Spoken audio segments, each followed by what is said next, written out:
ಪ್ರಕರಣವನ್ನ ಸಿಬಿಐಗೆ ಕೊಡೋದಕ್ಕೆ ಬಿಜೆಪಿ ಆಗ್ರಹಿಸ್ತಾ ಇರೋ ಬೆನ್ನಲ್ಲೇ ಈ ವಿಚಾರಕ್ಕೆ ಸಂಬಂಧಪಟ್ಟಂತೆ ಗೃಹ ಸಚಿವ ಡಾಕ್ಟರ್ ಜಿ ಪರಮೇಶ್ವರ್ ಅವರು ರಿಯಾಕ್ಷನ್ ಕೊಟ್ಟಿದ್ದಾರೆ. ಸಿಬಿಐಗೆ ಕೊಡುವಂತಹ ಅಗತ್ಯ ಇಲ್ಲ ಅಂತ ಕೋರ್ಟೇ ಹೇಳಿದೆ. ಬಿಜೆಪಿಯವರೇ ಬೇಕಿದ್ರೆ ಕೋರ್ಟ್ ಮುಂದೆ ಹೋಗ್ಲಿ.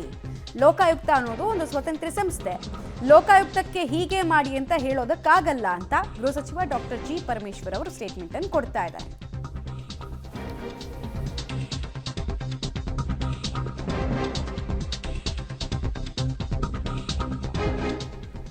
ಸಿಬಿಐಗೆ ಕೊಡಬೇಕು ಅನ್ನುವಂತಹ ಒತ್ತಡಕ್ಕೆ ಗೃಹ ಸಚಿವ ಪರಮೇಶ್ವರ್ ಅವರು ಹೇಳಿಕೆ ಕೊಟ್ಟಿರೋದಿದು.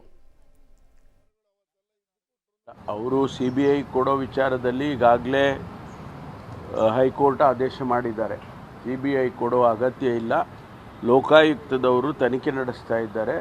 2 ಏಜೆನ್ಸೀಸು ಒಂದೇ ಸಬ್ಜೆಕ್ಟ್ನಲ್ಲಿ ತನಿಖೆ ಮಾಡತಕ್ಕಂಥದ್ದು ಆಗಬಾರ್ದು, ಅದು ಕಾನೂನಿಗೆ ವಿರುದ್ಧ ಅಂಥೇಳಿ ಅವರು ಹೇಳಿದ್ದಾರೆ. ಅದು ಸಿ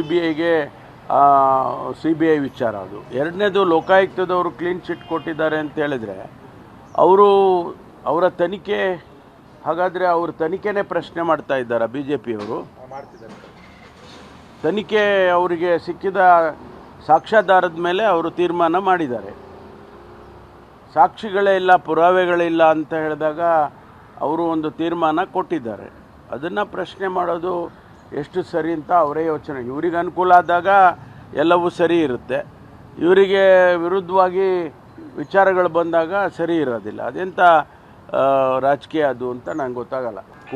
ಹೈಕೋರ್ಟೇ ಬೇಡ ಅಂತ ಹೇಳುವಾಗ ಅವ್ರು ಮತ್ತೆ ಹೋಗಲಿ ಕೋರ್ಟಿಗೆ, ಕೋರ್ಟ್ ಮುಂದೆ ಹೋಗಿ ಮತ್ತೆ ಒತ್ತಾಯ ಮಾಡಲಿ ಸಿ ಬಿ ಐ ಕೊಡಿ ಅಂತೇಳಿ. ಈಗಾಗಲೇ ಕೋರ್ಟ್ ತೀರ್ಮಾನ ಮಾಡಿದೆ ಸಿ ಬಿ ಐ ಅಗತ್ಯ ಇಲ್ಲ ಅಂಥೇಳಿ. ಮತ್ತು ಅದನ್ನೇ ಮಾತಾಡ್ತಾ ಇದ್ರೆ ಅದಕ್ಕೇನು ಅರ್ಥ ಇದೆ?